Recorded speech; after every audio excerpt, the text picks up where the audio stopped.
decided to do Jeju, an earthquake happened that day. So my parents, they didn't really agree when I told them that I was gonna start music. If you want to speak good English and be fluent at it, you always have to. My ideal type of person was, I think I would have studied for. I'm gonna be previewing some new tracks there. For the next part of our interview, we'll talk more about your personal side, more about Park Chae-ryung. Yes, sir. So doing research on you, I found out that you only got 7 questions wrong in Korean SAT 수능. So how did you manage to do that? Did you always pull an all-nighter like all the other 고3s in Korea? So for me, I did Jeju. Because my mom and dad, they all went to Sky. So not my mom, she went to Ide, but anyways, so like our family had a lot of expectations on me. And while I was in Hong Kong, they always wanted me to go to Ivy Leagues because their friends' daughters and sons go to Ivy Leagues. But then our dad's business got really bad, so we had to move to Korea, and we didn't have a lot of financial supplements. I think that was why I really wanted to go to a good university, because in Korea, there is this atmosphere where they all say you have to go to a good university in order to, do shit. So yeah, in 고3, I really studied hard, but I didn't achieve that well. So I just decided to do Jeju, and for that year, I didn't talk to any of my friends. The only person I talked to was my dad. I was so disciplined. And then the fun thing happened. An earthquake happened that day, and the 수능 got postponed a week.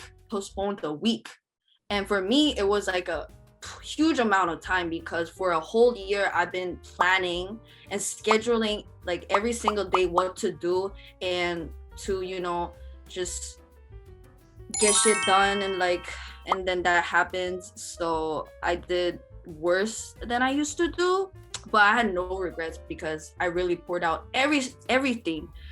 And and if I didn't go to this university, then I wouldn't have started music. Honestly, it all happened because of the people I met there and the club I joined and all that shit. So it's okay for me now, but back then I was so depressed for a year because I felt like a loser. But yeah, all's good. So your life changed a lot since then. Like, you took music as your career. So how do your parents feel about it now? So my parents, they didn't really agree when I told them that I was gonna start music, because it's obvious, because I've never learned any music shit. Like, I did when I was younger, like instruments, but obviously I forgot everything, and I didn't know anything about music. I didn't know anything about recording and all that. And then when I told my mom and dad, they were like, hell no.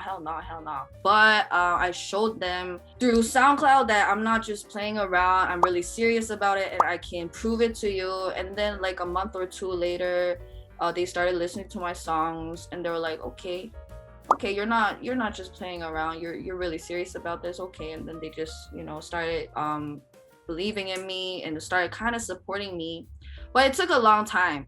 And then when Simon Dominic shouted me out, they were like, okay, you got this, girl, you got this. And yeah, everything changed there.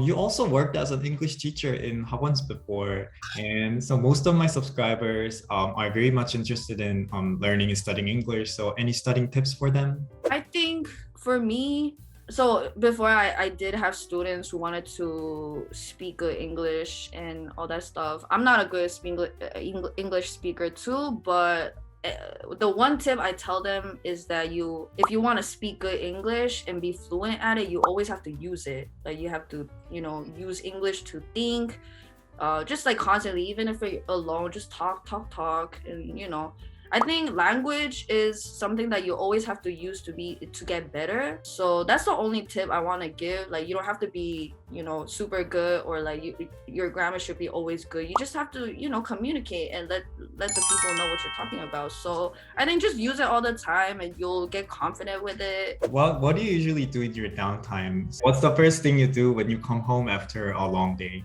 That was actually making music before, but now I just put on Netflix or Watcha or Disney Plus, or I use all these platforms because I'm a homebody, and I live alone, and I just need audio going on and going on. So that's what I do. I just chill and eat good food. I just chill. So what's your favorite show these days? These days, it's I'm watching this again. It's like my fourth time watching it. It's this Korean old drama called 웬만해서 그들을 막을 수 없다. It's like the same series as 순봉산보이가 거침없이 하이킥. It's the same author, like 작감. So I'm into this too, and I really recommend it to you. Many of your songs talk about love. So do you have an ideal type of date or ideal type of relationship? I don't really have an ideal type of relationship because I don't know what's really good for me yet. I'm not really sure, but for me, my ideal type of person was always someone who's sexy, and that's it. If he has or she has a very sexy atmosphere, then that's what really intrigues me. I think people have to be sexy to be attractive. Nah, I'm just joking. But for me, that's like my ideal type. So what path do you think you might have taken if you hadn't chosen music as your career? I think I would have studied for CPA or studied law. Definitely economics is not for me. I found that out when I was in university. I was more into law. I've always been into law. I'm actually thinking about studying just a little for myself to, you know. Yeah, I think I would have studied for CPA or law. Yeah. That's not something we expected as an answer. Yo, nobody expects that. Like whenever people ask me what major, they always think of like art major or music major, you know? I'm like, nah, it's economics and law. They're like, what? Yo, you're bad at it, right? I'm like, no, you know? Yeah, that's what always happens. So we'll start talking about your first North American tour coming up soon. It starts in August, so are you excited? So excited. I'm just excited to meet my international fans because I've been doing like shows in Korea, all around Korea. I love that, but I also miss my outer fans too.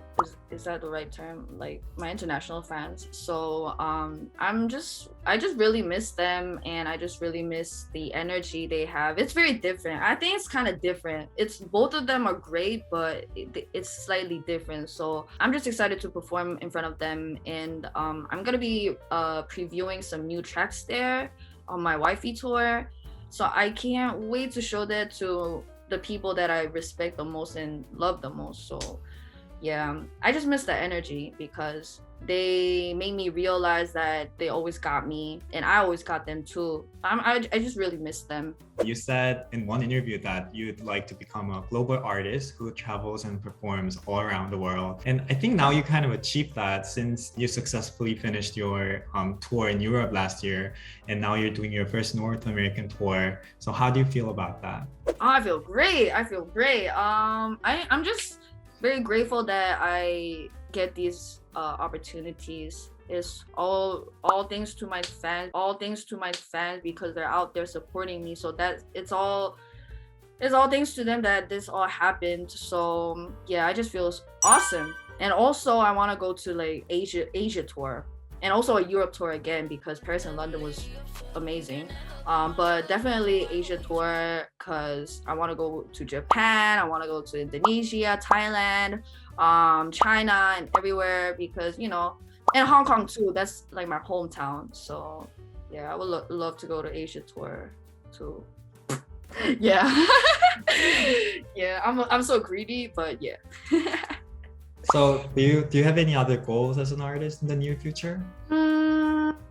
I think I want to make music that can last a long time, and yeah, I just want to make music that's gonna last a long time, that can console people in like 20 or 30 years. When you listen to my song, you can remember those back in the days, and you know, just feel happy, feel good or whatever. And you know, I wish my music can be just like a part of people's life, little or big, give them good influence.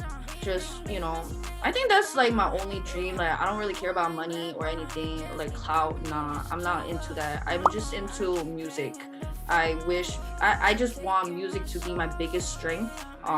Yeah, that's pretty it. And any last words you'd like to say to our viewers? Hi guys, Сел럽잉글리시 subscribers. This is Camo. You might know or not know. If you don't know me, check out my shit. You might like it, maybe not. And to my fans out there, thank you so much for always supporting me. I have some crazy shit coming up, and I hope that you guys like it. Keep up, and yeah. And thank you, Chris, for this amazing interview. It really refreshed everything for real.